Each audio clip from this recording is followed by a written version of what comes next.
You are now listening to P.A.R. That's People Activity Radio.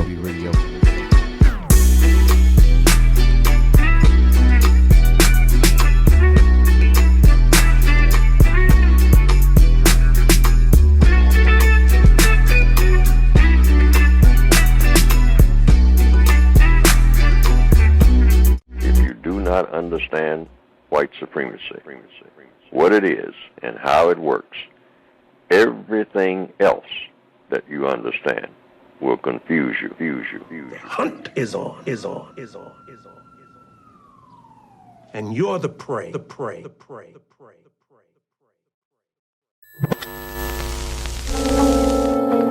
No moral, no message, no prophetic tract. Just a simple statement of fact. For civilization to survive, the human race has to remain civilized.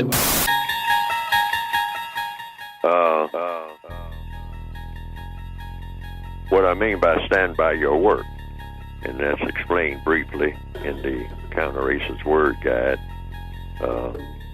Stand by your work should be like a mantra that's always in every person's head, white or non-white. In order to solve problems, you have to have clarity and focus. And everybody has to know where the problem is being made, who's making the problem, and what the results will be. And the only way to know that is that everybody stands by his or her work. You shouldn't have confusion, which the white supremacists are experts at causing confusion. Because when you can confuse people, you can always dominate them. That's just a law of the universe. So, every person should stand by his or her work, regardless of what that work is. If I am a carjacker, I shouldn't carjack somebody and make it look like somebody else did it. And those people should be exposed, whether they're white or non-white. I don't care what you do on this planet. If it involves other people, you should stand by your work. I don't care who you are or where you are. If you are a bus driver, and you are excellent at driving a bus. And someone asks you how many accidents you have had with your bus and all like that. Say, well, I didn't have any accidents, that were my fault and whatnot. So you stand by that work. But if you've had some accidents, you just say it. Well, I've been driving for 27 years, but I did have a minor fender bender, or I had a major collision, So you just say so. Why? Because it's true. That's all. That's what stand by your work means. And so if a black person kills another black person, or kills a white person, or carjacks someone, or breaks in somebody's house, and you should stand by your work. They say, well, did you do it? Yes, I did it. And if I get a chance, I'll do it again, because that's what I do. That's my work. I'm not going to have anybody taking credit for my work. I'll take credit for it. And if you don't like it, do whatever you want to do about it. But I'm not going to deny that I did what I did. Now, I'm saying this is the new world order, as it should be.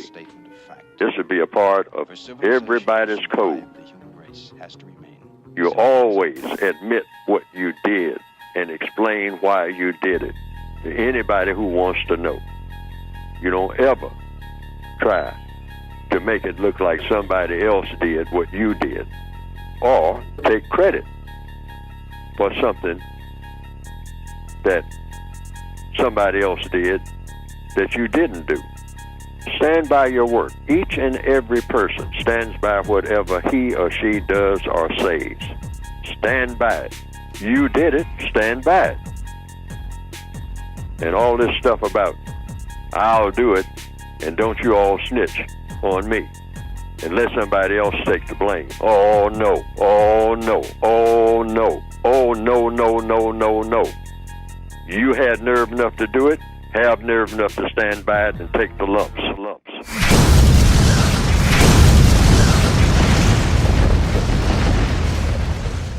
Get straight to our top story, the new developments in the case of this man, James Blake, who was once the number 4 ranked tennis player in the world. And here's the new video we've been referring to. Blake standing, just minding his own business outside of a hotel in New York City, suddenly rushed by a police officer in plainclothes who violently takes him down, then cuffs him for a crime that he did not commit. It's really jarring to watch this. And this morning, the new apologies to Blake, his new calls for change, and the fresh questions about the arresting officer. ABC's Philip Mena leads us off this morning from Midtown Manhattan. Philip, good morning to you.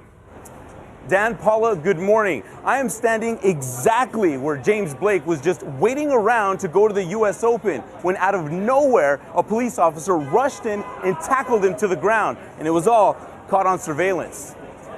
In this surveillance video released by the New York Police Department, we're now seeing the violent arrest of tennis star James Blake.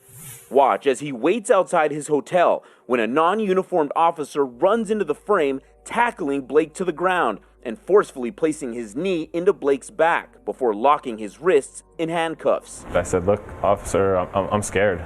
Blake, reliving the event on GMA, telling Robin the officer, now identified as James Frascatore, never identified himself as police, the same violation he was disciplined for earlier this year, according to NYPD records obtained by ABC News. At no time did he let me know he was a police officer. He just put the cuffs on me and said, "Stand up." Overnight, the union representing police officers calling the arrest a professional job in a statement, saying Frascatore was apprehending what he had every reason to believe was an individual who had just committed a crime. Frascatore is now on desk duty, stripped of his gun and badge while this incident is under investigation. Warren Diggs, who claims he had a similar encounter with Officer Frascatore in 2013, telling our New York City station, WABC, it's about time. I'm upset that it took something like this happening to, I guess you could say, a famous person, for anybody to want to know and investigate and be honest about it. And both New York City's mayor and police commissioner are reiterating their apology to Blake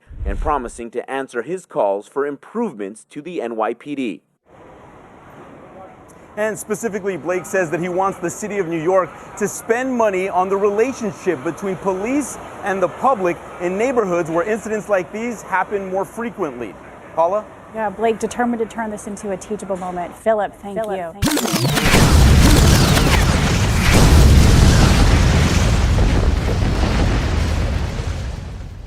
American tennis star James Blake was once ranked number 4 in the world.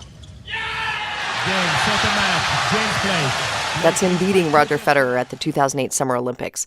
Blake retired in 2013, but was in the news again a couple years later when he was tackled and handcuffed by a white, plain-clothed police officer in New York City.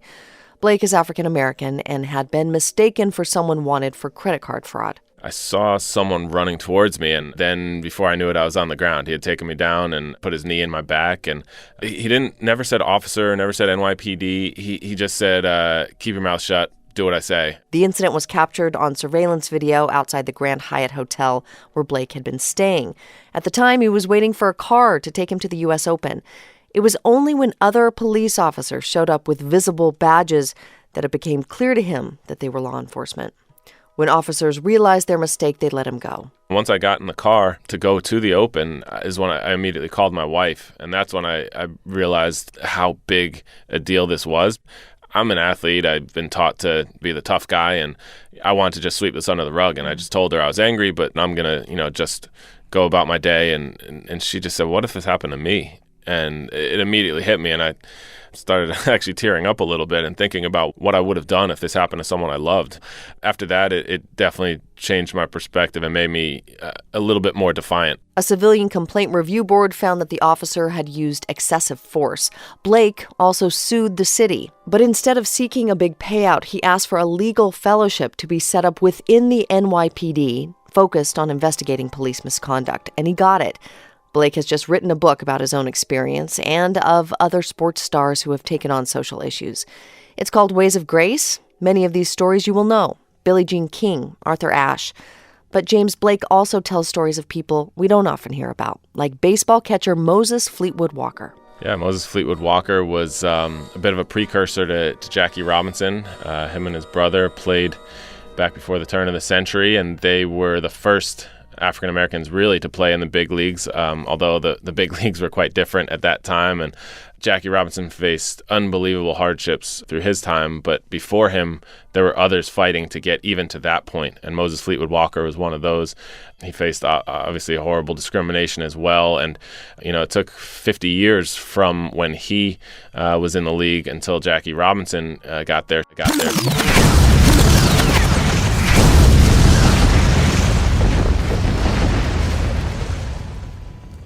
While Jackie Robinson was getting the Hollywood treatment with a blockbuster movie 42, a much lesser-known African-American baseball hero was also getting his due. In 1878, John Jackson, a.k.a. Bud Fowler, became the first African-American to play professional baseball with white men, almost 7 decades before Robinson broke Major League Baseball's color barrier. His career spanned more than 30 years as a player, manager, and entrepreneur. Fowler grew up in Cooperstown, New York, the home of the Baseball Hall of Fame, and last month the town recognized his story of perseverance in the face of bigotry. North Country Public Radio's David Summerstein was there. The Baseball Hall of Fame's exhibit about African Americans in the national pastime is called Pride and Passion. A giant photo of Jackie Robinson at the plate is splashed across one wall. Old-time jazz plays quietly. I'm standing right now in front of Jackie Robinson's Brooklyn Dodgers uniform, number 42.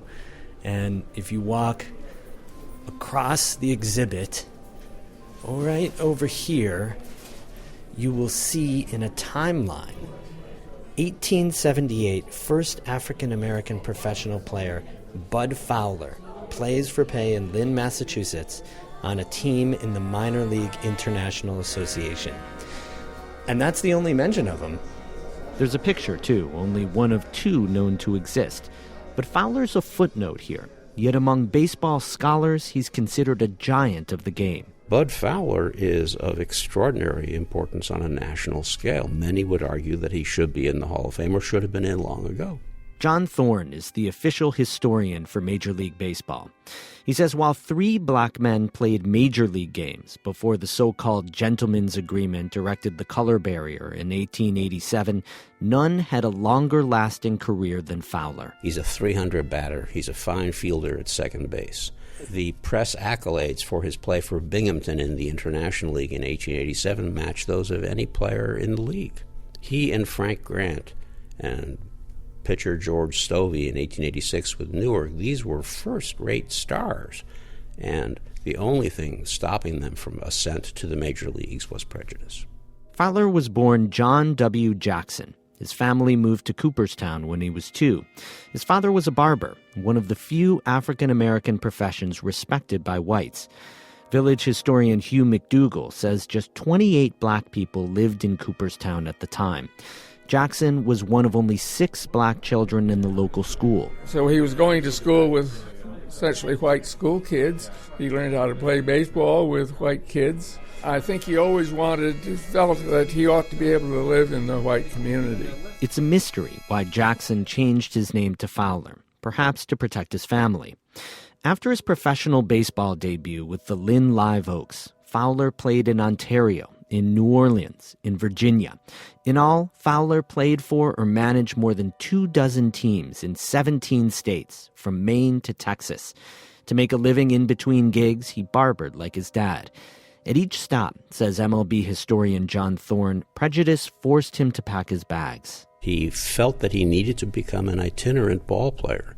He would join a club, find that some white players objected to his presence, and 6 weeks later he was gone. He endured jeers and threats from the crowd. He wore wooden slats under his pant legs because white players would try to spike him as they slid into second base. Ryan Leichenauer helped design a new exhibit about Fowler's life that's on display in the village of Cooperstown. There's a photo in it of Fowler with the Keokuk, Iowa team in 1885. Leichenauer says it shows Fowler's determination and isolation. You see Bud Fowler in the middle, looking strong, prominent, and surrounded by him is a team of white faces sort of to the side. And knowing his story, you can just look at that picture and sort of infer that experience of he's a lone pioneer in this game. On April 20th, about 100 years after Bud Fowler's death, the village of Cooperstown finally honored that pioneering legacy. Briefly, welcome everybody to Bud Fowler Day. We're going to start here. Village Mayor Jeff Katz stands with about 50 people on a little side street that leads directly to Doubleday Field, the mythical birthplace of baseball in this village of 1,800 people in upstate New York. This entrance to Doubleday Field was a street without a name, and we had a name looking for a street.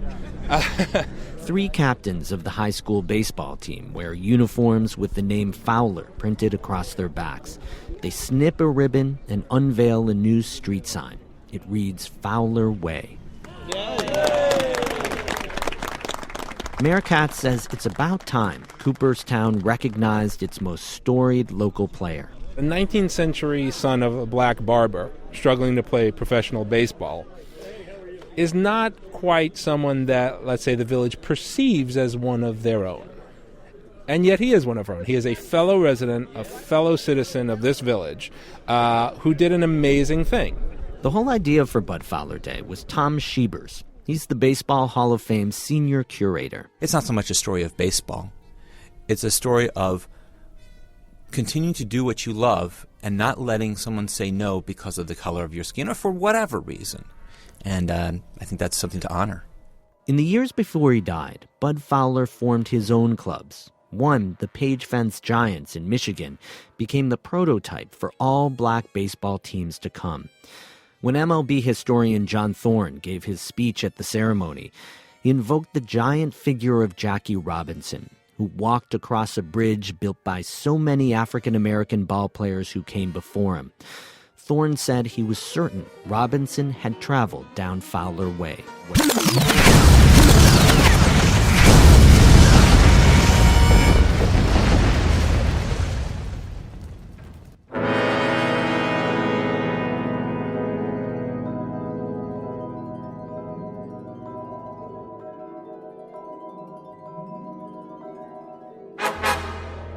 I hit the home run.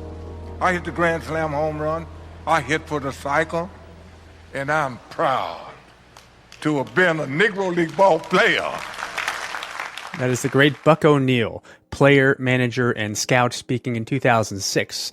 That is the year the first players from baseball's Negro Leagues were inducted into baseball's Hall of Fame.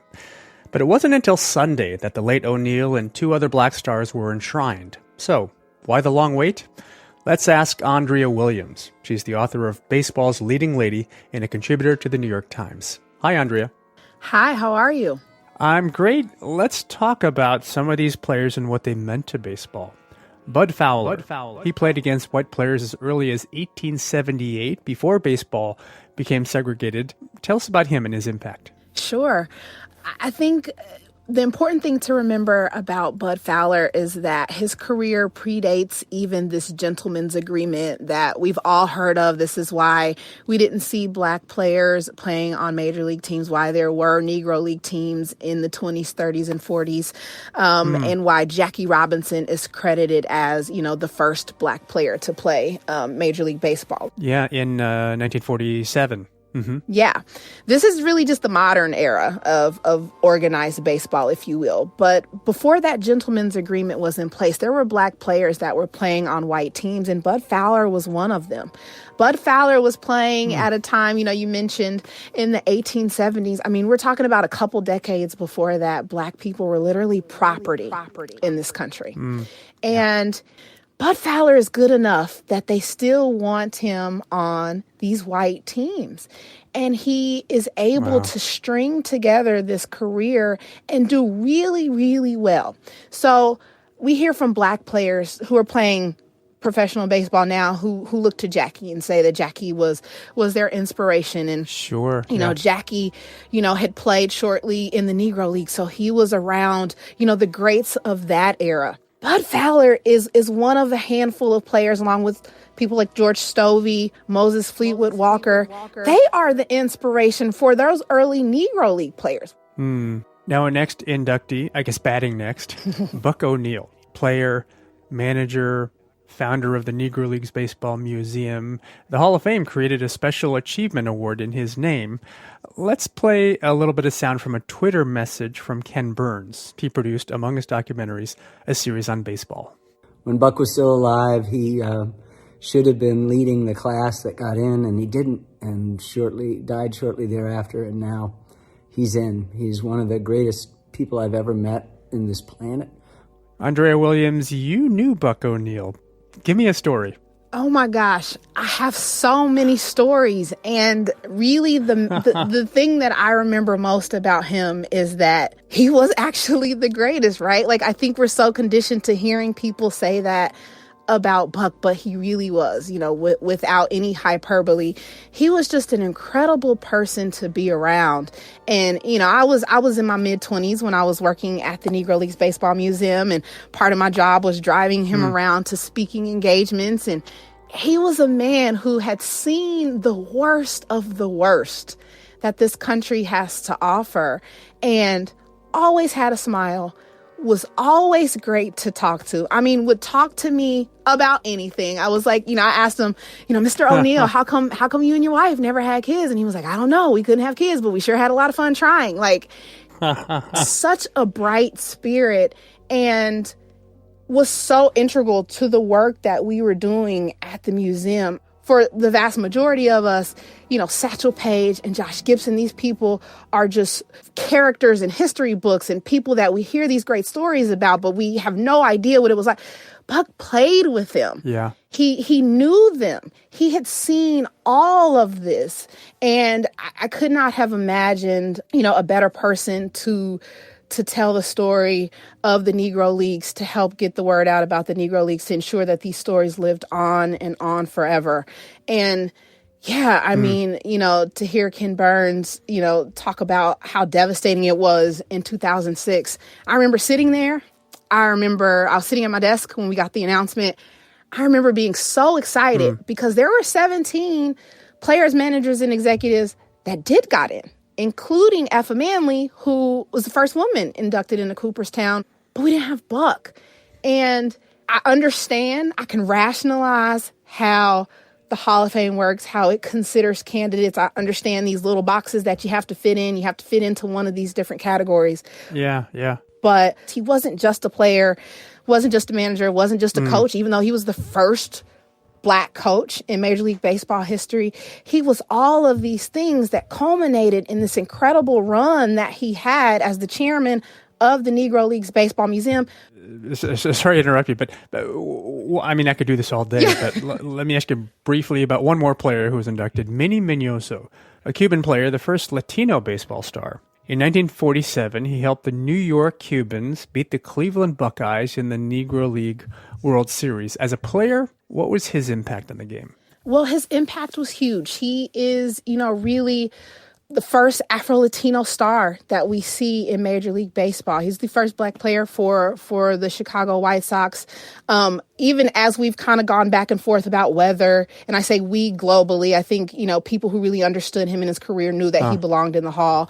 But, as there was this debate about whether he should be inducted, in Chicago, they understand the impact of Minnie Minoso.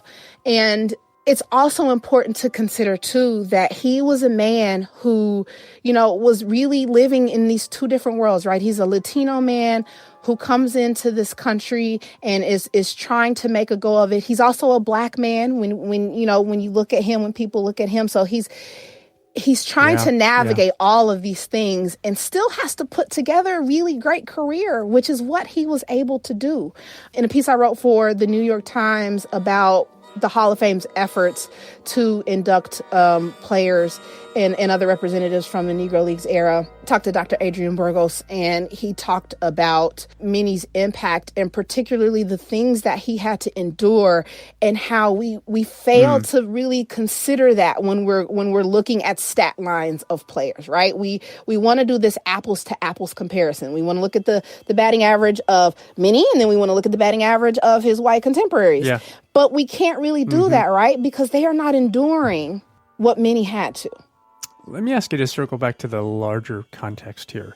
We all know about Jackie Robinson for breaking the color barrier in 1947. You mentioned Satchel Paige, Josh Gibson, but there are so many other players to enshrine. What has taken so long for Major League Baseball to recognize the contribution of these players? I think, to be honest, a lot of it was that they didn't consider the Negro leagues and the players, managers, and executives therein of, on the same level as their white counterparts. That's the reality of the situation. That's why Major League Baseball has to make the announcement that they make at the end of 2020, which is that, okay, now, yes, we are considering the Negro leagues on the same level as Major Leagues. You don't have to make that announcement if you already believe that, okay? Finally, America, as we know, is going through a reckoning now on race and racism. Fewer than 10% of Major League Baseball players today are black. And that number has fallen a lot since the 1970s. Where do you think professional baseball needs to go now? I have two sons that play baseball. I think they need to do a better job of marketing and promoting the black players that are there now, because that is what helps make it appealing. Kids want to be Steph. They want to be LeBron James because they see these players everywhere. I'm buying my son baseball cleats because he's already started training for spring season. Mike Trout cleats are everywhere. I would love to buy him some Tim Anderson cleats, and I would love to buy him some Mookie Betts cleats. I think, of course, you absolutely have to have more black people in the front offices. I mean, that is a given. We're still talking about a culture overall that is not a safe space for black people. And the best way to remedy that is not to just force more black people into the backward culture. It is to put more black people on the business side of it so that they can help to shift the culture from within. So it's not a one thing. It has to be multiple things happening all at one time. Andrea Williams is a contributor to the New York Times, and her new book is co-written with LeBron James. Thanks for taking the time. Thank you. Thank you. Thank you.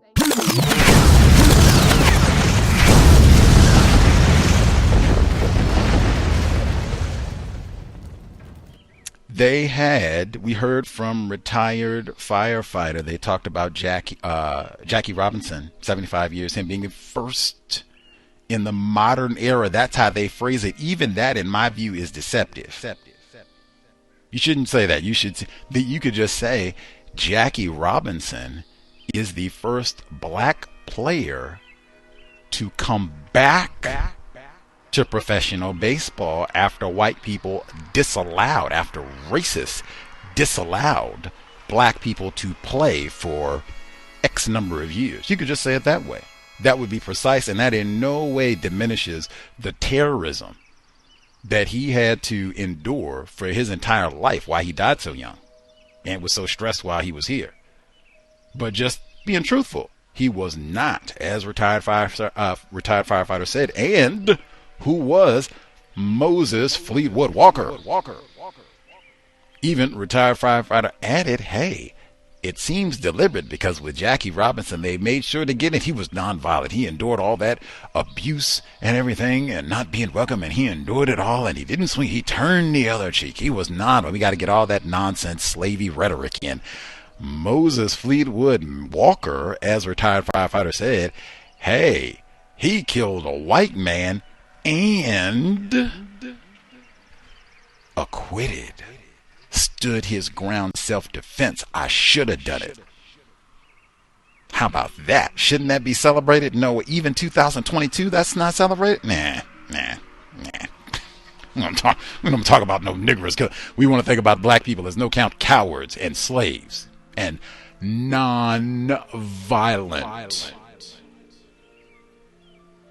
And I mean, really, if they really wanted to be fly about it, hey, we say, Chris Rock says, reading and books are like kryptonite to you niggers, metaphor. So, Moses Fleetwood Walker wrote a biography. Like, man, that should be on everyone's reading list, right?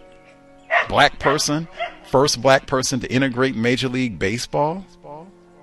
Why wouldn't that be like, and especially now, 75 years from Jackie Robinson, you should put them both together. Read Jackie Robinson's autobiography and hear what he had to say, because he talks about all that nonviolent stuff. Like, hey, this is someone who is a veteran soldier. If you're a soldier, you're not a pacifist. That's Muhammad Ali, right? Put them both together. In fact, I said, we should read this for the book club because it's available online. But at minimum, his name again, Moses Fleetwood Walker, how was he not like the greatest black hero ever? Like, be the first black person to play professional baseball, be good at it, kill a white man, and be acquitted for it at that time? Everybody should know. And that racism, white supremacy, why nobody will just lie and say Jackie Robinson was the first.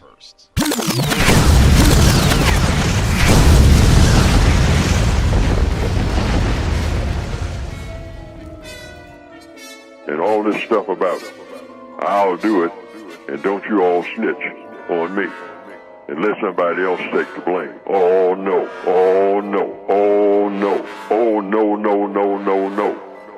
You had nerve enough to do it, have nerve enough to stand by it and take the lumps.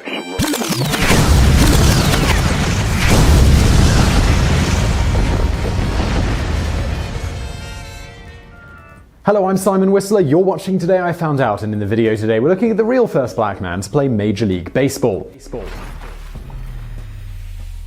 The great Jackie Robinson accomplished an amazing amount in his lifetime, both on and off the field. Despite all of the adversity and pressure he experienced, he somehow managed to put up legitimate Hall of Fame numbers, doing what is often described as the hardest thing in all of sports, hitting a round ball with a thin, round stick. One thing that he didn't do, though, something that's often credited to him, was become the first black person to play in the major leagues. This was something that had been done at least 3 times before Robinson made his historic major league debut on April the 15th, 1947. Now, if you happen to be a trivia buff and knew that already, odds are you think the first was actually Moses Fleetwood Walker, the second was his brother Weldy Walker, and you're probably scratching your head trying to come up with a third. It turns out, well, that's probably not correct either, although the verdict is still slightly out on that matter, being a very recent discovery. The real first person of African American heritage to play in the major leagues, and the only former slave to do so, is now generally thought to be a man by the name of William Edward White. 18-year-old White, who at the time was a student at Brown, replaced an injured Joe Start at one single game in the majors, playing for the National League Providence Grays on June the 21st, 1879. This was 5 years before Fleetwood Walker would make his major league debut. In that game, White went 1 for 4 and scored a run in a game the Grays won 5-3. While not a lot is known about White, what is known is that he officially claimed he was not of African heritage, his skin color apparently being light enough to pass as such. This is why, up until very recently, he wasn't given credit for being the first African American to play in the majors, with that honor going to Moses Fleetwood Walker. This all changed when the members of the Society of American Baseball Research, more commonly known as SABR, uncovered the fact that, according to an 1870 U.S. census, White's mother was a woman named Hannah White, one of the 70 slaves owned by the person William White listed as his father, according to Brown University's records. That was Andrew Jackson White. Hannah's other 2 children also appear to have been fathered by Andrew Jackson White. A.J. White also left the bulk of his estate to Hannah's 3 children when he died, including William White, though he only acknowledged them as the children of my servant Hannah rather than his own children. In the context of solving the mystery of whether William White was the first African American to play in the majors, the important bit in the will is that he named William the child of Hannah, which backs up what the US Census stated. Thus, with the evidence at hand so far, it appears that William White was the first African American to play in the majors.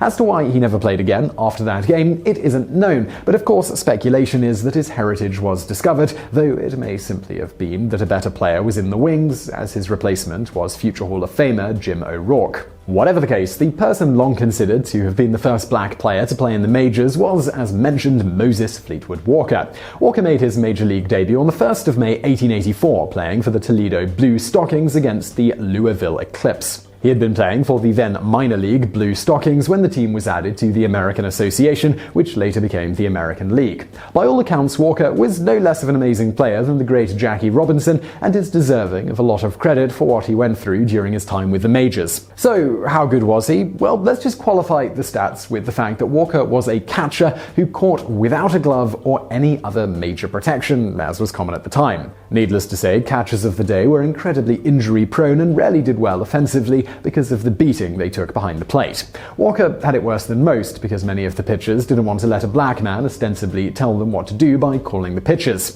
As one pitcher, Tony Mullane, stated, "Walker was the best catcher I ever worked with, but I disliked the Negro, and whenever I had to pitch to him, I used to pitch anything I wanted without looking at his signals." As a result of this, Walker was in the unenviable position of crouching behind the plate, attempting to catch baseballs with no protective gear or glove, and not knowing the location nor what pitch was going to be thrown. Despite this, in his 42 games played in the majors, he batted .263, some accounts claiming .264. Now, that might not sound too impressive, but you should consider the fact that this was well above average in his day, with the rest of his team combining for an average of just .231, with the league average being .240 during the season he played. Further, as catchers took an incredible beating, and still do today, though to a drastically lesser extent, most catchers typically batted between 100 and 200 in his day. He was so good with his bat that when he was too beat up to catch, they'd typically put him in the outfield so as not to lose his offensive production. He also had to overcome the same type of obstacles as Jackie Robinson, including death threats, constant personal and physical attacks, and certain players refusing to play if Walker was allowed on the field, such as the future Hall of Famer Adrian "Cap" Anson, the first major leaguer to accumulate more than 3,000 hits, finishing with 3,481.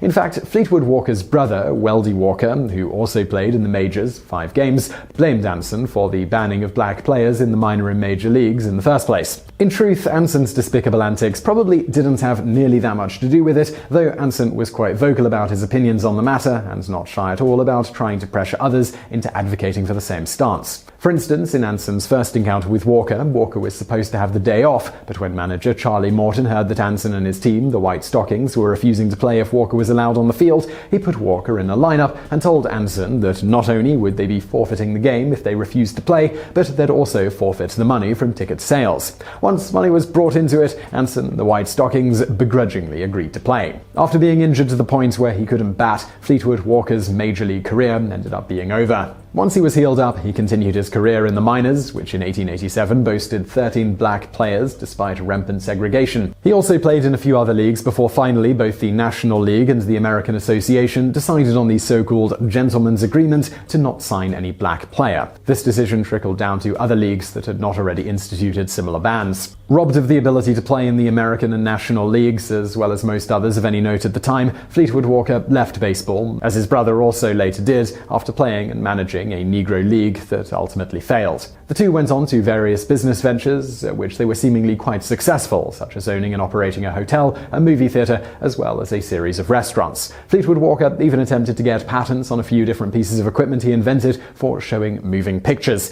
He also held a patent for a certain type of exploding artillery shell. The two also became involved in politics, with Weldy Walker serving on the executive committee of the Negro Protective Party, which was formed in response to the government turning a blind eye on the frequent lynchings that occurred at the time. The two also owned and operated the newspaper The Equator. I'm going to close this video with an excerpt from an open letter from Weldy Walker to the president of the Tri-State League, published in the Sporting Life on March the 14th, 1888, after black players were officially banned from playing in those leagues when a law permitting them to be signed was repealed by the league. It is not because I was reserved and have been denied making my bread and butter with some club that I speak, but it is in hopes that the action taken at your last meeting will be called up for reconsideration at your next. The law is a disgrace to the present age and reflects very much upon the intelligence of your last meeting and casts derision at the laws of Ohio, the voice of the people that say all men are equal. I would suggest that your honorable body, in case that black law is not repealed, pass one making it criminal for a colored man or woman to be found in a ball ground. Now the same accommodation made for the colored patron of the game as the white, and the same provision and dispensation is made of the money of them, both that finds its way into the coffers of the various clubs. There should be some broader cause, such as want of ability, behavior, and intelligence, for barring a player than his color. Ability and intelligence should be recognized first and last, at all times, and by everyone. Yours truly, Weldy W. Walker.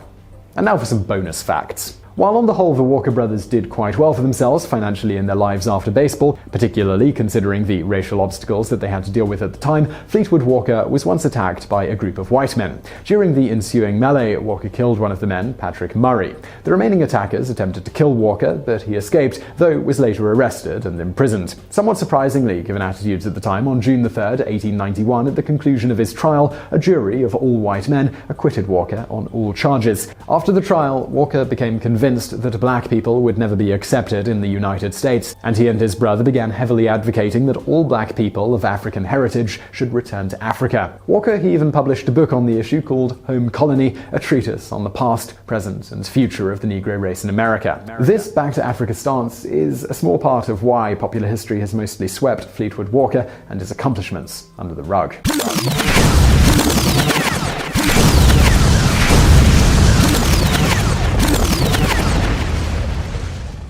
And all this stuff about I'll do it and don't you all snitch on me and let somebody else take the blame. Oh no, oh no, oh no, oh no, no, no, no, no.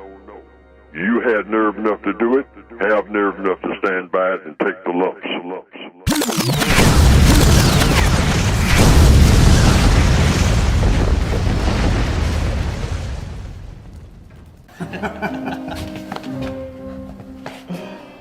Weldy, I wanted you to know I was here, and I'm sitting right out there. Downstairs. They will not treat us as men if we do not demand it. I love you, my brother. And I want to thank you for everything that you've done and everything that you're doing. Well, we're gonna win. I wish I could believe that. Well, you must believe it. That's your power. Don't give it up. I need you to do something for me. Of course. You know I'd do anything. Promise me, Weldy. You will see to it that my wife and children will be taken care of for the rest of their lives. I won't have to do that. You'll be here to do that yourself. Please, Weldy, promise me. You must not give up. You must have faith. Promise me. I promise. Thank you, my brother. Thank you. I have to take my seat. They only allowed me a few moments to talk with you. I'm glad you're here, Weldy. I'm glad you're here.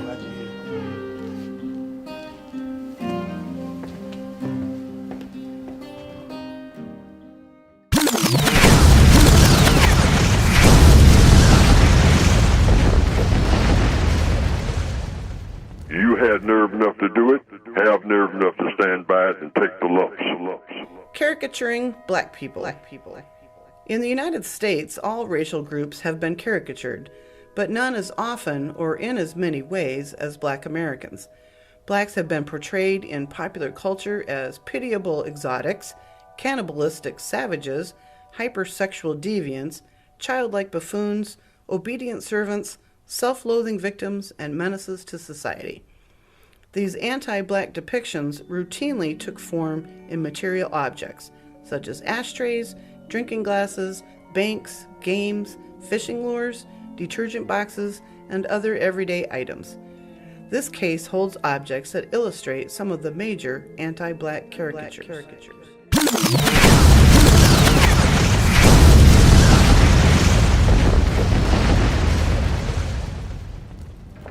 Mr. Walker, what tribe are you from? Objection, Your Honor. What line of questioning is this? Your Honor, if the court will allow me to continue without interruption, it will become abundantly clear. Objection overruled. Rephrase your question, Mr. Hancock. Mr. Walker, you are obviously of African descent. Are you aware of what African tribe your ancestors are from? No, sir. Because of the conditions of slavery, it is nearly impossible to determine. You could be a descendant of the Kalolos, one of the most savage tribes ever known to man, or the Nguni, known for their ruthless killings, or the most violent tribe of all, the Zulus. Isn't this possible? Objection, Your Honor. There's no way to establish the defendant's ancestors, so why allow this line of questioning? Your Honor, the prosecution will establish the possibility that the defendant's bloodline is filled with violence towards the white race. How? By accusing Mr. Walker of being connected to some savage tribe? Mr. Hancock is grasping at straws and wasting the court's time. As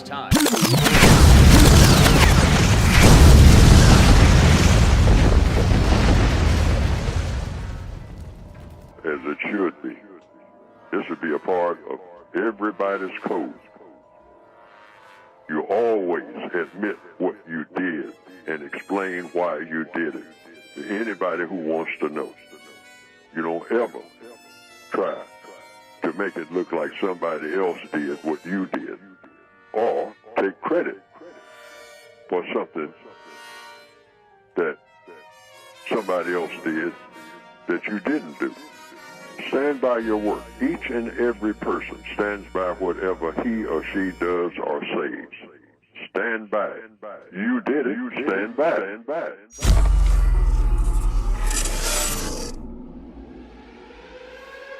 Threat inbound to immediate shelter. This is not a drill. Esto es una emergencia.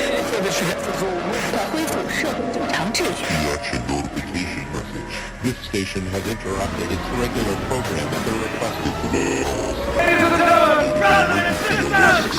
During this emergency, most we are sick and tired of being sick and tired. Today it's time to stop singing and stop swinging.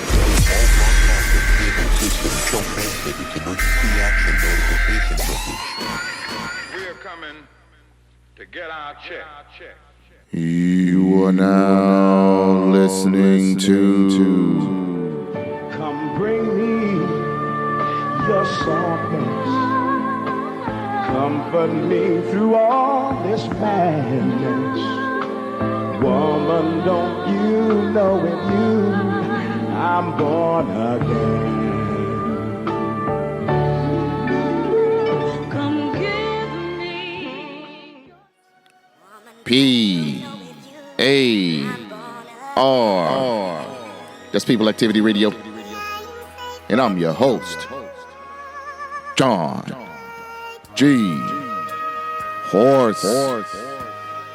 Welcome. You have found your family in a peaceful place.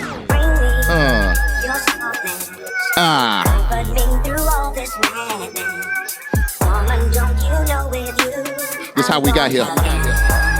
Man, woman, child.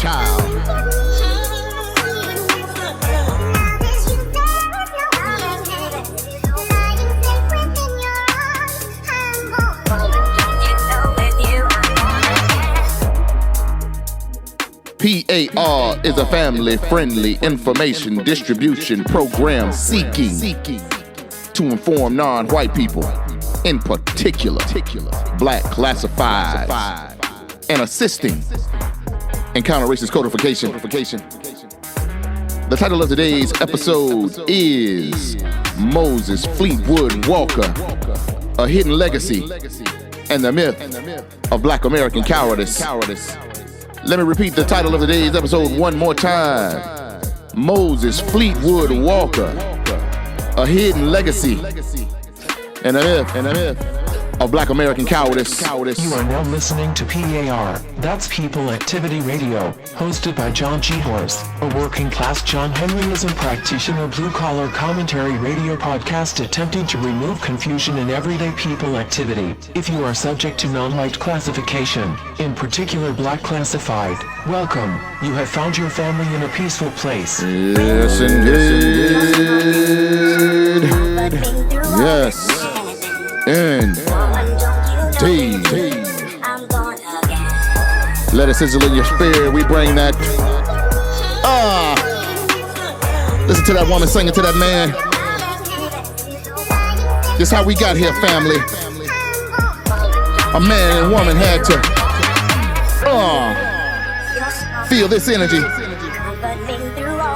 Shout out to the ancestors who put in that work. All the men and all the women who put in that work. We ain't here to be bickering, fussing, and fighting. Listen to the lyrics.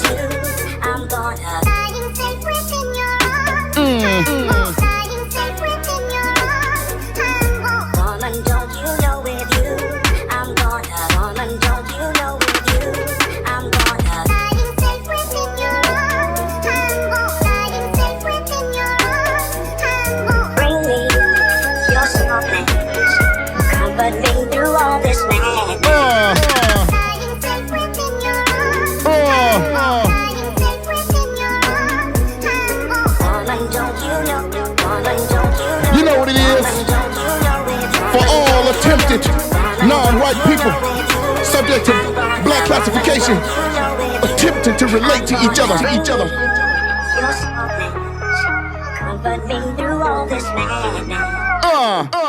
You know how we do. We think we got something poppin'. We always gotta run that thing back.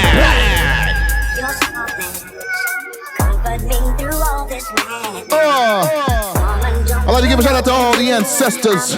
No matter what type of terror that you were experiencing, thank you for holding each other in each other's arms and reproducing offspring. Yes, indeed, because if you didn't keep reproducing offspring, we wouldn't be here to solve this problem.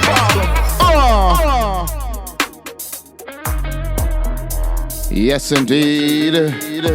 Yes, indeed. It's something about love, the energy of love, the testimony of love, fellow black classifieds, that always get into old John G's spirit, because without that energy, old John G and none of y'all wouldn't be here to experience this thing called life. And before I get into the work, I want to give a shout out to all the non-white people, in particular people subject to black classification, for digging into their pockets, their wallets, their purses, and pulling out all pennies, nickels, dimes, dollar bills, what is it ever you had to contribute. I appreciate it, and I am going to take all the proceeds and keep the show a-coming. John G. Horse's Cash App is $JohnGHorse, capital G, capital H-O-R-S-E.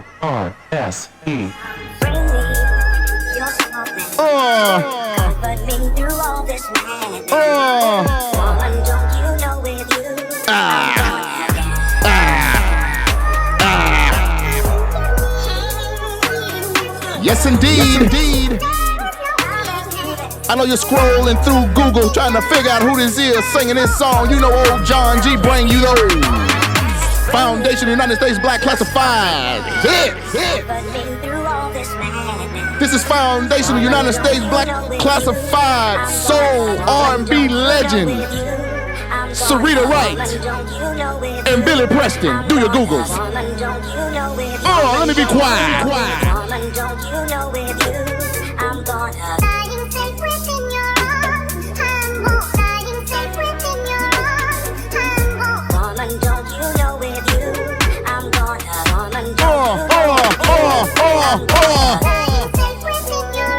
Yeah.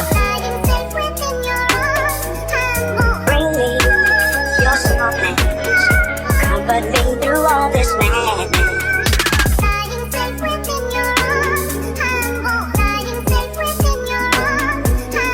Woman, don't you know? Woman, don't you know? Woman, don't you know it? Woman, don't you know? Woman, don't you know it? I'm gonna. Woman, don't you know it? I'm gonna bring me your softness, comfort me through all this madness. People Activity Radio can be found at peopleactivityradio.com. That's peopleactivityradio.com. On Twitter at JohnGHorse. On Instagram at j.g.horse. On our YouTube channel titled People Activity Radio. On SoundCloud channel titled People Activity Radio. Our Tumblr page titled People Activity Radio. Apple Podcast, Stitcher, iHeartRadio, and all other podcast platforms. If you find this information constructive, please subscribe, like, and share. If you find this information constructive, please subscribe, like, and share. Indeed, please subscribe, like, and share. And this is your gracious and humble host, John G. Horse. Welcome. You have found your family in a peaceful place. And I apologize for having an extended intro music drop. But again, sometimes the energy takes over my spirit.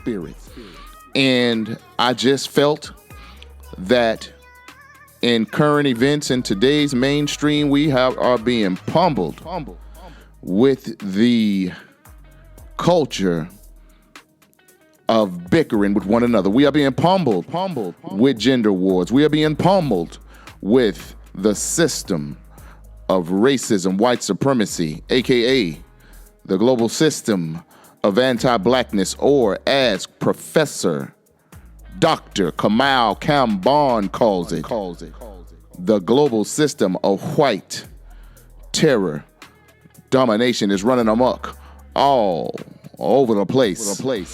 It's shaking you up. Where's whenever you go, where's whenever you look, where's whenever you can hear content. We are being conditioned, and our conditioning is being conditioned to bicker and fight amongst one another. And I just thought a song, a ballad with a man and a woman singing to each other was an appropriate energy setting for today's episode, because we are going to talk about Moses Fleetwood Walker, the hidden legacy, and the myth of Black American cowardice. And I know my titles are always extended and long, but there's a reason behind it. There's a method to the madness. And if you are a regular listener to People Activity Radio, P.A.R., you kind of understand why repetition is needed when it comes to producing content and or producing constructive information. Sorry about that, family. I was having technical difficulties. As soon as I got on live, my phone just started ringing off the hook. Everybody wanted to get in contact with old JohnGHorse, but we do the best that we can. Let's move on. Let's get into the work.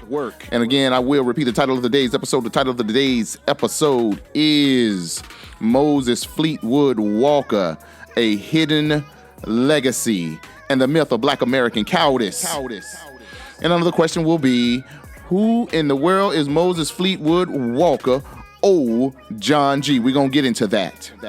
We're going to comment off of the source clips that I played prior to my commentary, and then I'll get into a freestyle segment and get y'all up out of here, because I know, just like old John G, most of the listeners got other things to be doing than to be listening to me bump my gums in a repetitive fashion on the subject of racism, white supremacy, systematic anti-blackness, and or, as Dr. Kamal Kambon calls it, white terror domination. Let's get into the work. The first clip that I played was a clip of Neely Fuller Jr. Giving his commentary on standing by your work, standing by what you do, standing on your thought, speech, and action, standing on your 10 toes, as we would say in the southern region of the United States. Neely Fuller went on a diatribe about if you are a bus driver, if you are a criminal, whatever you do, you stand by your work. Because essentially you are what you do, and deceiving or causing confusion about whether you did something or you didn't do something will not produce justice. And here on People Activity Radio, P.A.R., and any other counter racist platform, most would say that the production of justice is the goal. So to assist in the production of justice, one would, if that is a goal of yours, one would codify being transparent and or claiming your work, standing by your work. And that will come into play as we discuss Moses Fleetwood Walker. Let's move on. After I played that clip, I played a clip of the report of the NYPD mistreatment of former tennis star James Blake. And if you are not aware of the report, please refer back to the first 10 to 15 minutes of this episode, and there's a report of James Blake. There is footage of him being accosted and or attacked, ambushed by a plainclothed New York police officer who said that James Blake fit the description or was suspected of committing check fraud. And James Blake, who is a sports celebrity, did the best that he could to make the best out of a situation which will continue to happen as long as we are under the system of racism and white supremacy, and that is people subject to non-white, in particular black classification, have a green light, a target on their chest, on their head, on their back, on their legs, on their feet, on their arms, and on their hands. There's a target on people who are subject to non-white, in particular black classification, for all things negative. So in this case, James Blake was waiting on a driver to take him to a tennis event where he was going to make an appearance, or wherever he was going, doesn't matter where he was going, and he just so happened to be standing up being black and got attacked by the New York Police Department. Cuffed the whole 9 yards. Now that's either true or it's not true. As long as we're sitting up in this system, it's gonna keep on happening. It's gonna get worse too. Not only do you get attacked, sometimes you get your head blown off just by standing up outside somewhere. Wrong place, wrong time, wrong color under the system of racism and white supremacy. Let's move on. After that report, I played a report of James Blake on NPR, and he was promoting a book that he wrote, which was inspired by his experience of mistreatment by the New York Police Department. And he felt he was compelled to write a book on non-white sports figures and how race plays into athletics. The title of the book is Ways of Grace, written by James Blake. And in this book, he goes into a historical analysis of sports figures and racism and white supremacy.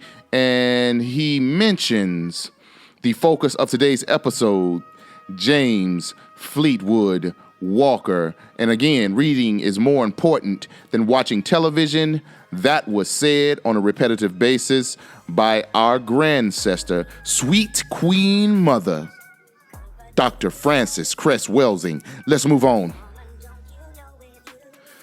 Now, the next report that I played was a WEUR report on Major League Baseball Trailblazer Bud Fowler, who is said to be the first person subject to black classification to play in the major leagues. Now, you're seeing a pattern here. Moses Fleetwood Walker, Jackie Robinson, Bud Fowler, and in the future, I'm going to discuss a man by the name of William Edward White.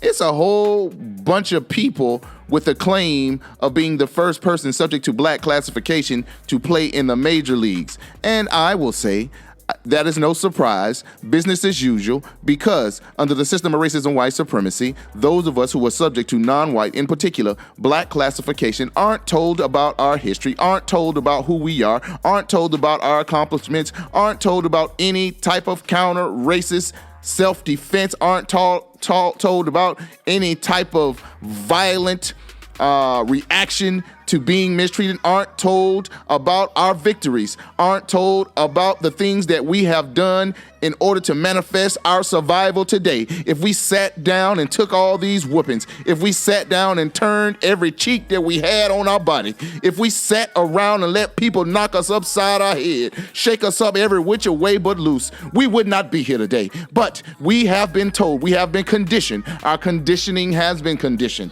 that we just sit around and being knocked around like bowling ball pins every which way you look. All you can hear is about some whooping. And part of dominating non-white people is being deceptive. And part of the strategy of deception is misinformation in all areas of people activity. So for 40 plus years old, John G has been under the understanding that Jackie Robinson was the trailblazer that broke the color line and what we know as Major League Baseball, and that could be nothing further from the truth. And the people who sitting with all the information are classified as white. And as I understand it, and I could be in error, I could be talking crazy, they believe in a system of racism, white supremacy. They are not going to tell you about people, regardless of the system of racism, white supremacy, keeping them down, regardless of the system of racism, white supremacy, lifting up those who are classified as white and keeping those who do not have that their thing called white classification out of the loop, out of access, out of everything, misinformed, without resource. And there have been still people subject to black classification that have risen above the criminal syndicate that we know as anti-blackness. The criminal syndicate of racism, white supremacy could not hold some of the best and some of the brightest talents down and back. And in some cases, those people who were subject to non-white, in particular black classification, were so talented that even the white supremacists had to find a space for them in order to assist them in maintaining dominance. Now, that is either true or not true. And in the case of the first person to break the color line, or the first person to transcend racism, white supremacy, in Major League Baseball, don't nobody know who is the first person with non-white, in particular black, lineage in their bloodline. Because most people who may have had black lineage, or black grandmama, or black great-grandmama, or black great-granddaddy, but they were pale in their look, and they were around white folks, and white folks accepted them as being white. Most of them individuals, because they wanted to get paid, they wanted to make a living, they wanted to earn their keep, they wanted to have the pursuit of happiness. Most people, from my understanding, who did have black classification in their lineage, kept that to themselves, passed for white, got them checks, and lived happily white ever after. Now, that's either true or it's not true. And in the case of Bud Fowler, I think he was undeniably white, meaning white people would not mistake him for being one of them.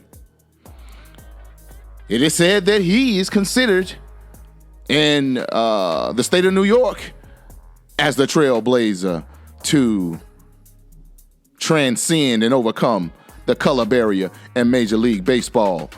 Research him. I'm not here to be doing all this fine-tuned combing history for you. I brought you the name. I gave you resource data, source material. I apologize, family, for my tongue twisting. Research these folk, man. These are some great individuals that come from great families, including Moses Fleetwood Walker, Bud Fowler. Do your Googles. Research them. Let's move on. The next clip was a clip of author Andrea Williams being interviewed about the Negro League history, or the history of the Negro League, and the reason why it was created. It was created because those who were subject to black classification was not allowed to make maximum income in Major League Baseball, so they created leagues of their own for them to follow their passions, and those leagues were supported by black communities, black municipalities, black cities, black towns, black entrepreneurs, black business owners, black hard-working, blue-collar, working-class men, women, and children frequented these clubs, meaning these Negro League clubs. There had to be an economic base to actually buy tickets to watch the games. So people had to be working. People had to be making money. There had to be commerce. Back in these days, there were black communities. Look around, look around. Do these same black communities exist today? That's a question that old John G's asking. Maybe somebody has an answer. Feel free to comment. Let's move on. The clip after that was a soundbite from a show titled The Context of White Supremacy, hosted by Gus T Renegade, found on Black Talk Radio Network. Again, the show is The Cows, The Context of White Supremacy, hosted by Gus T Renegade, found on blacktalkradio.net. And he was giving his commentary on coming across the information from one of his listeners of his show, which is titled The Compensatory Call-In, which is broadcasted, I apologize again, broadcasted every Saturday afternoon. And one of his listeners said that Jackie Robinson is not the first person subject to black classification to play in Major League Baseball, and the topic of Moses Fleetwood Walker came up. And that's what's inspired this particular episode of Moses Fleetwood Walker. Straight, no chaser. By listening to what I consider the best counter-racist program in the known universe, hosted by Gus T Renegade, The Cows, which stands for The Context of White Supremacy. Let's move on. The following clip was a clip of suspected black classified who passed for white in Major League Baseball. And I say suspected because his name is William Edward White. And according to Major League Baseball historians, he is the true first black classified to play Major League Baseball. And all we could do is research the source material that white folks give us, because under the system of racism and white supremacy, I have concluded that people who classify themselves as white have all the information. In this particular case, William Edward White was never known to claim that he was black. It was something that he has been accused of hiding by contemporary historians. Now, is it true? I don't know. But William Edward White is also argued to be the first person subject to black classification to break the color barrier of Major League Baseball. And see, this confusion, this deception, this misinformation is practiced in all areas of people activity. Doesn't matter what area you're in. Economics, education, entertainment, labor, law, politics, religion, sex, and war. Hell, even in the medical industry, deception, misinformation is all practiced against those subject to non-white, in particular, black classification. So we running around here like chickens with our heads cut off, trying to catch up, trying to compete. Part of competing is understanding the rules. If you don't know the rules, if someone's giving you false rules, who the world are you competing with? You're not competing. You're actually a designated loser. That is what black classification is under the system of racism and white supremacy. The design is for you to lose. And if you have the audacity to survive and or aspire to have victory, you're going to be seen as a problem under the system of racism and white supremacy if you are subject to non-white, in particular, black classification. Now, that is either true or it's not true. Let's move on. And the following clips were a collage of Neely Fuller Jr., a definition of anti-black caricatures and anti-black pop culture by way of mainstream entertainment industry that we know as the film industry and or Hollywood. I've done a lot of study and analysis of this particular discipline or this particular sector of racism and white supremacy. And I played two trailers of a play which was titled The Trial of Moses Fleetwood Walker. And Moses Fleetwood Walker and his brother and his family are some extraordinary people. Moses Fleetwood Walker is the subject matter, is the topic of the show, because Moses Fleetwood Walker, on top of being a trailblazer in athletics, Moses Fleetwood Walker was a college graduate.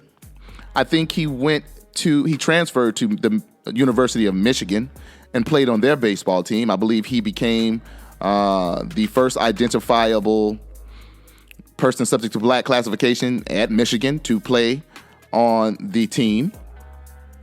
His brother was the second. His brother followed him, his little brother Weldy. And I'm mentioning Weldy for a reason, because between Weldy and Moses, both last name Walker, they were brothers. I believe Moses went into the major leagues and Weldy followed him. They both played on a team called the Toledo Blue Stockings or Blue Sox. I apologize if I'm tearing that name up. I don't have my notes in front of me, but y'all can hear this information in the source material played before my commentary. Now, Moses played in the major leagues and his little brother played in the major leagues, and both of them got kicked out by way of an agreement between the owners to not sign black players because, hell, we in a system of racism and white supremacy. How are we going to sell tickets? We got Negroes on our team. People are threatening to not pay to come see. So the argument would be none of us can hire black players, even though some of them are the supreme talent. But we have to agree none of us can hire them so that we can pick from a pool of white players so that we can maximize our profit as club owners in early Major League Baseball. So when they first started, they got the talent based upon the talent, and there were black players in the league. Once racism, white supremacy overdrive kicked in, and they saw that the bottom line was being affected by club owners that had non-white players on the team, I guess other owners was like, hey, if I can't have Negroes on my team, none of y'all can either, so that we can make the playing ground equal for profit. So they made a gentleman's agreement amongst all club owners in Major League Baseball to not hire black talent or talent of people subject to black classification and or non-white classification. Now, take in mind, this is all taking place, I believe, in the late 1860s, early 1870s. This is shortly after the Civil War. Now, if you don't know about the Civil War, please refer to old John G's episode of the Civil War, the saviors of the Union, black colored troops, and the myth of black American cowardice. Let's move on. And I apologize because Moses and Weldy both need a more in-depth look at what they were able to achieve as people subject to non-white, in particular black classification in the 1800s, shortly after the Civil War, right dab in the middle of Reconstruction, meaning the reconstruction of white terror domination in these United States. They were in one of the heights of lynching in the United States of America. And these two gentlemen, which come from a foundation of United States black classified heritage, a family that played past racism or combated racism by putting their head down and getting to work, getting the education, being entrepreneurs. I believe their father was an educator. I could be in error. Please research these brothers. Moses Fleetwood Walker, Weldy Walker, and I'm gonna chirp off some of their accomplishments while under maximum terrorist aggression from the federal government, state governments, and all industry in the United States. They both were part of a Negro League that they managed and founded. They both got into politics. In particular, was high-ranking officers in the Negro Protective Party, created to address the issue of people subject to black classification being attacked on the soil of the United States of America. The political party was the Negro Protective Party. I can't make this stuff up. Look it up, because this is either true or it's not true. They both were entrepreneurs, movie theater owners, restaurant owners. I believe Moses Walker had movie industry patents and an exploding artillery shell patent. They both owned and produced and wrote in their news publication, The Equator, and owned and operated by Weldy and Moses Walker. And the height of racism, white supremacy being reestablished, or the system of racism, white supremacy being refined in the United States of America shortly after the Civil War, shortly after the Black American Union troops stomped a mud hole in Confederate soldiers in the Confederate military. Yes, indeed. Yes, indeed. This ain't no story of no cheek turners. This ain't no story of no pacifists. This ain't no story of somebody taking whoopings. This is a story of a community. This is a story of a family. This is a story of two siblings. Three, by the way, they had four siblings. Four children. They were the youngest two. I believe their parents adopted another child. I think it was a young girl. I could go on and on about the Walker family, but we're talking about Moses Fleetwood Walker, who was frequenting a bar one night and was attacked by four men classified as white, looking to do harm on him. Now, do we know why it was an altercation? Don't matter. They tried to ambush Moses Walker. Moses Walker didn't take no whooping. Moses Walker didn't get whooped. He defended himself. I believe he had a pocket knife, walking around under maximum terrorist aggression, sliced one of the white supremacists who tried to ambush him. And the others fled, and he fled. And as I understand it from my research, after he defended himself, killed a white man in self-defense, he then turned around and turned himself in and told the police, yeah, I did it, and stood by his work. Now, we're going to go back to the clip of Neely Fuller Jr. saying, stand by your work, so there is no confusion about what's going on. Sometimes, under the system of racism, white supremacy in the 1800s and in the early 1900s, there would be a crime committed by people who were classified as white, and instead of that person standing by their work, if they robbed somebody, standing by their work, if they committed adultery with some other white man's wife or husband, instead of standing by their work, if they were a fast, loose woman around here committing,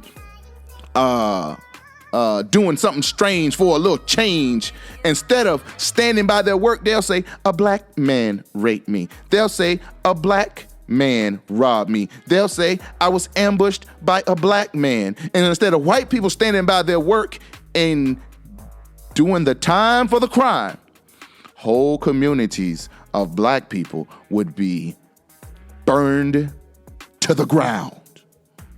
But in this particular case, Moses Fleetwood Walker didn't kill the white man and flee. That meant any black community or any people near that area that were classified as black, it was finna be a town burning. Moses Fleetwood Walker said, you know what, instead of all that, look here. They probably gonna string me up. I'm gonna stand by my work. Yeah, I killed him, but hey, I ain't had no other choice. He turned himself into the police. Police arrested him. He actually had a trial.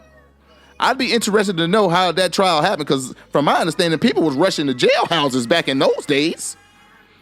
There had to be some type of protective apparatus popping that we're not being told about, meaning it wasn't finna be nobody touching Moses Fleetwood or hair on his body until that trial happened.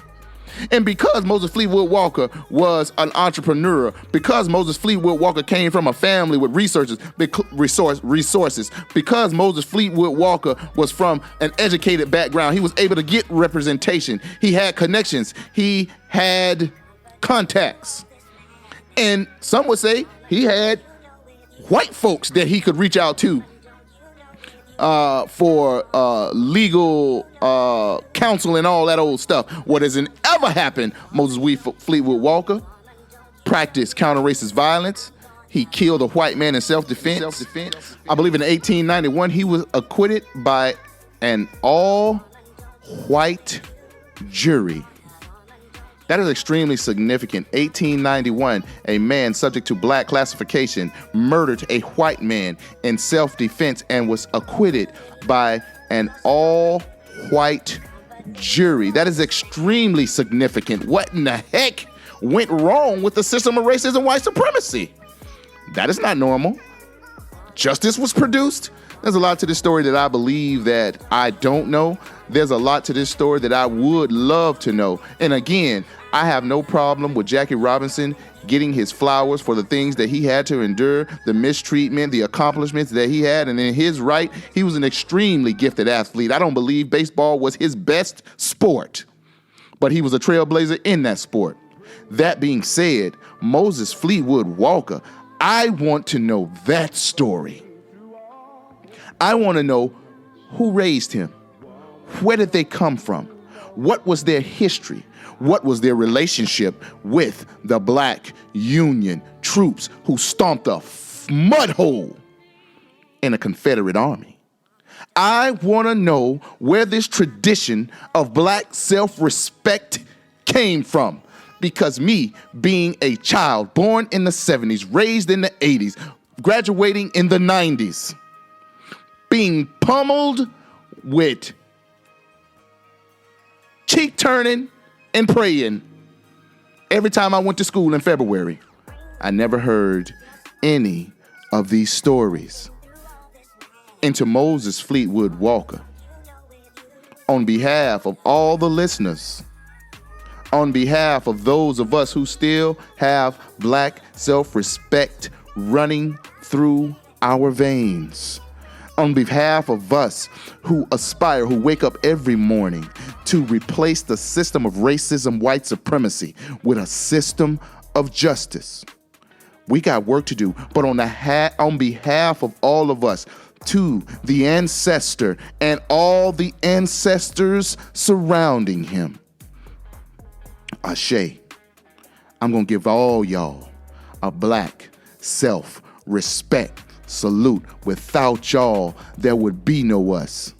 What would motivate men to ride or die under maximum terrorist aggression?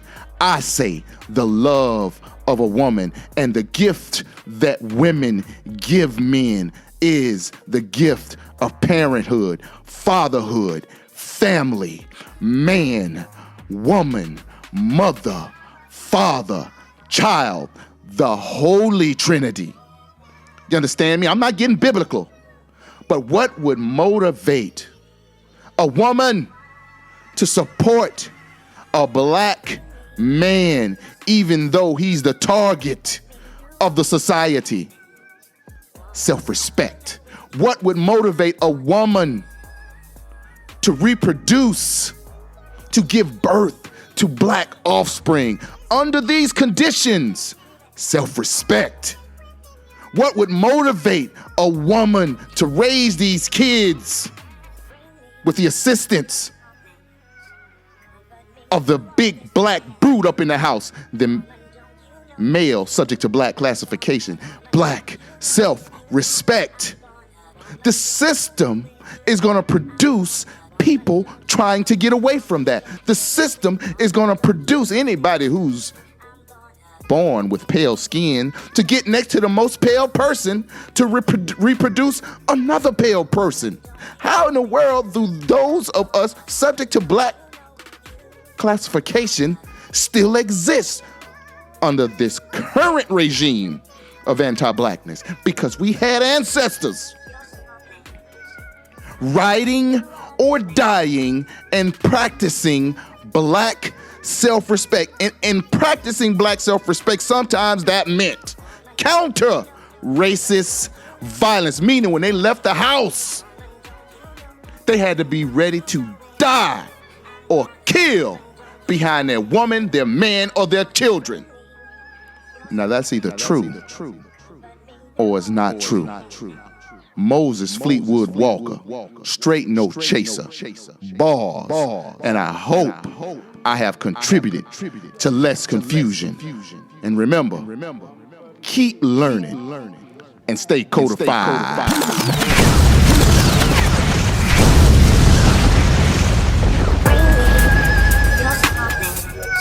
Comfort me through all this madness. Woman, don't you know with you I'm born again.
And you're the prey.